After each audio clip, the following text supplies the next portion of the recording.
whiskey with a mate, although I guess we should pause in sombre reflection tonight to mark the death of a Jim Beam warehouse in Kentucky. 45,000 barrels of bourbon destroyed. Seeing how it's Jim Beam, that's no loss to anyone. But if it had been this whiskey, I'd be weeping, though. And it's French. It's, I'll get my guest to pronounce it, because my guest is French. Well, yes, a French forefather from some distant time who came out here from the French part of Switzerland, a winemaker. My mate is Dominic Perrottet, Treasurer of New South Wales, and he can actually now tell me how to pronounce that. I probably wouldn't do this too well, Andrew. Toubray Collection, the Whiskey de Lorraine. No, the hard one, the hard one. I purposely avoided that. I'm not going anywhere near it. OK. Well, look, this is a really good one. Harder than Perrottet. The Roseleuse, and it's. I should have asked Rebecca Weiser. She speaks beautiful French. The French are the biggest drinkers of whiskey in the world. Did you know that? I didn't. And you are going to join them. I'm French Swiss.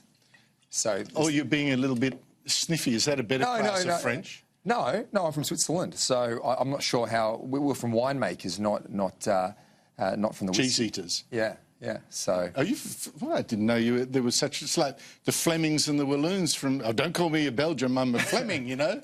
Well, everyone just assumes Perrottet is French, but that's because not many Swiss... Well, it's true. Well, French-speaking province called Neuchâtel in Switzerland. Neuchâtel, like the cheese. Yeah. Very tasty. Is it strong with you, this French business? Not really. Because I was at lunch with you and you said, I couldn't believe your family motto. What was it now? To strike for the right. To strike for the right. Like political right? Well, maybe that's why they fled. Samuel Perrottet in the 1800s fled Switzerland to come to Australia. So here we are now. I thought people fighting fled for the to right. Switzerland. Well, there must be some bad dude to flee from Switzerland. Well, they certainly weren't striking for the right. They were being quite neutral back throughout history, Andrew. So here we are today, striking for the right. Oh, you don't speak French there, so that's no good. No. But that thing about strike for the right, does it sort of translate in your family like we are, sort of conservative? That's how come you end up with the Liberals? Oh, look, I came from a large family and we grew up in an environment where we were always debating politics at the dining room table, and there was many engagements in that. So I had your dad? Yeah, Dad works for the World Bank in the US, and he obviously had a strong interest in politics, and we debated that. And as a family that made many sacrifices to obviously have a large family put us through education, I think that kind of aspirational view kind of flowed through for his children. So it must be great as a Treasurer of New South Wales, knowing that if ever you stuff up the books, you can ring your dad to sling you a loan from the World Bank. I've got a line of credit over there. So. Hey, did you hear Josh? I think you're probably still coming up the stairs. I had Josh Frydenberg on earlier, and he said, I said, here's the Reserve Bank governor going around the country saying, spend more, please, Treasurer. And I asked him about that, and he said, no, the state should spend more. It's your fault. Well, with your, I mean, I have a high regard. I have a high regard for Josh. But hold on. New South Wales, $93 billion of infrastructure investment over the next 4 years. That's double most states. We are certainly leading the way. I mean, what the Reserve Bank governor was saying was actually backing in New South Wales and saying, be like New South Wales. That's exactly what we're doing. I didn't see those words in his statement. But well, it might have been edited.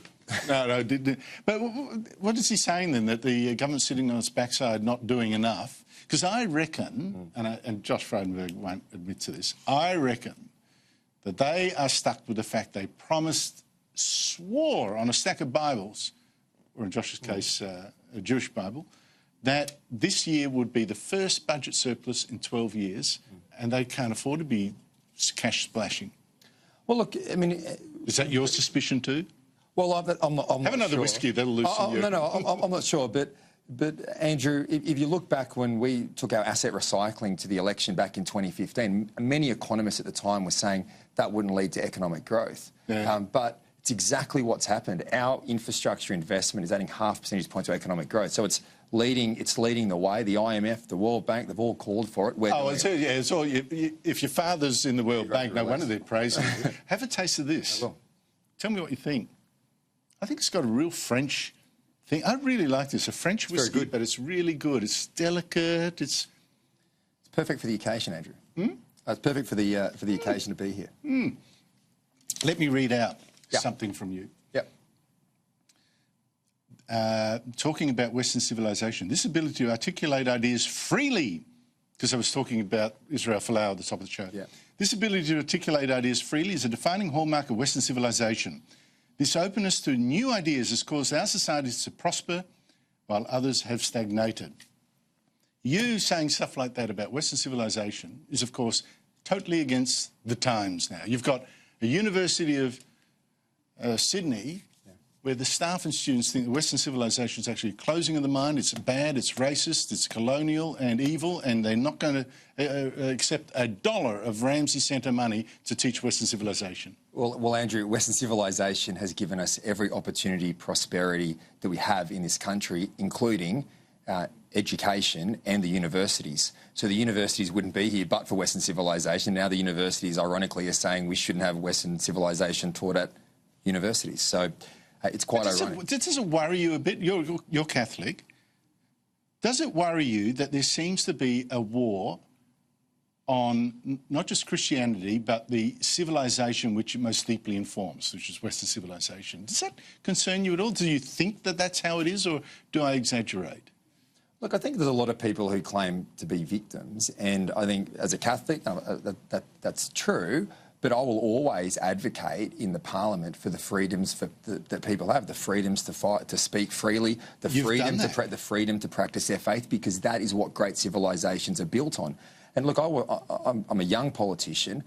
Not that long ago, when I was at university, the left on campus, we had great discussions, great debates, and many times we changed our views on things. But today, freedom of speech only extends so far to the points that people actually take. And if you disagree, then it doesn't extend to that. And diversity I think it's changed. Don't you think it's changed? Rapidly. But having said that, I really think there's a shift going on. And if you look at the Israel Folau case, there are different views on that. But I think the average person sits there and says, Israel Folau wasn't employed by the Australian Rugby Union for his theology, for his mediation skills. He was employed to score tries on the rugby field. And in the World Cup later this year, if we don't do so well, maybe some other people might actually be struggling with their employment off the back of it. Wouldn't that be delicious? What's your view of the Israel Folau? Shouldn't have been sacked? Look, I mean, I personally think employers should have the ability to, if they think someone is out of line, to sack it. But the reality here is he's employed to play football. I don't think anybody is actually following his Twitter religiously. And if they do, just like you and me, they have the ability to come on and disagree with us. In fact, that happens. I quite enjoyed it. It happens all the time. But there's got to be a greater maturity. And I think there's some people on the left now, Gillian Triggs, coming out and saying... Wasn't it amazing? Well, I think it is that people on the left are now beginning to realise the ramifications of this approach. Well, here's the ramification. If Israel Folau can be sacked for preaching Christianity, then maybe a baker could sack one of his staff for not baking a cake for a gay wedding. Yeah, and the same applies to if it's a Christian school or Islamic school, they should be able to choose who they employ. But what is this hostility to Christianity? What do you think it is? Do you think maybe the church leaders? I wonder sometimes whether some of them are standing up. I mean, a few do. George Pell did, and look what happened to him. The Catholic Archbishop of Tasmania did stand up, got dragged to court as well. But, gee, so many don't stand up. Well, look, I've never felt... I mean, as a Catholic politician, I've never felt discriminated against. Andrew will always stand up for... I think we've got a great country based on many freedoms, and we have a great capacity to articulate them. There are certain segments, I think, over time, who want to shut that free speech down. But our society will only be better by having different viewpoints at the table. And the problem with the left is that diversity only runs skin deep. And we've got to be able to sit there and say, even if I disagree with you, I will always argue for your right as a parliamentarian to express your view, because that's going to make our country and nation richer going forward. Well, I have to laugh. One of the driving forces in intolerance is the Green Movement, which I think has become actually a religion and counter to Christianity. It's no surprise to me that the most hostile anti-Christian type of politicians are found in the Greens party. They're the ones who want to ban Lord's Prayer, all that kind of stuff. And they and the Labor have been running away from coal because that's the symbol. You know, if the Christians have got their crucifix, the Greens have got their lump of coal as the Antichrist. And you, in your budget speech, gave a shout-out to a coal miner, which I thought was wonderful, a coal miner that, by all rights, Labor should be embracing as a good union person, a horny-handed son of the soil and toil. Yep. Here's your speech. People like Neil Volt, who's in the gallery here today, who has worked mines up and down the country. He knows, as we do, just how much we depend on miners for their contribution to our economy, and just how much they depend on us for policies that help, not hurt. Unlike others who seek to play politics with their lives and livelihoods, on this side of the House, we are proud to say that we stand in solidarity with the blue-collar workers of our state. Now, you got the big serious face on there because you're delivering the budget, for heaven's sake. You were doing a wind-up of Labor, weren't you? Just... Well, Andrew, I often say in Parliament that we're the party of the worker, and Labor don't like that, but the reality is that is true.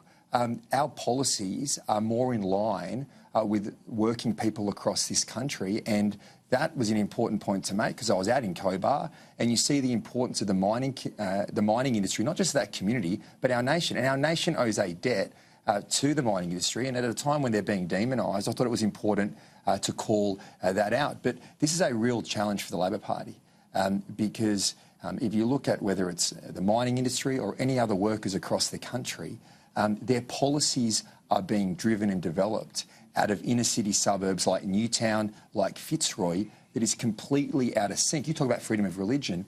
At the same time, it extends to the working class as well. And I think when it comes to workers across the country, the light on the hill has certainly been extinguished. Yeah, but the thing is, look, everything you say is correct, right? Except, of course, you could say the same fault lines now are sort of running through the Liberal Party. I mean, how the savagery and the viciousness of the Green-led attack on Tony Abbott that drove him out of Parliament. Let's face it, there were a lot of Liberal voters and Liberal operatives and Liberal power brokers that were pushing that too. I mean, you've got Michael Photius who's stirring the pot as a lobbyist and a number cruncher in the New South Wales branches who actually represents green energy stuff and also is setting up, you know, encouraging green politicians, or so, I mean, lowercase green politicians. But I think the important point to make... You've got the same thing. Well, we shouldn't have... They're not one at expense at the other. I mean, if you look at, as a Conservative, I believe it's our job to conserve the environment, pass on to future generations. It's just doing it. I pick up rubbish. I've got the cleanest thing. No, I don't walk past some litter. But this is different. This is different.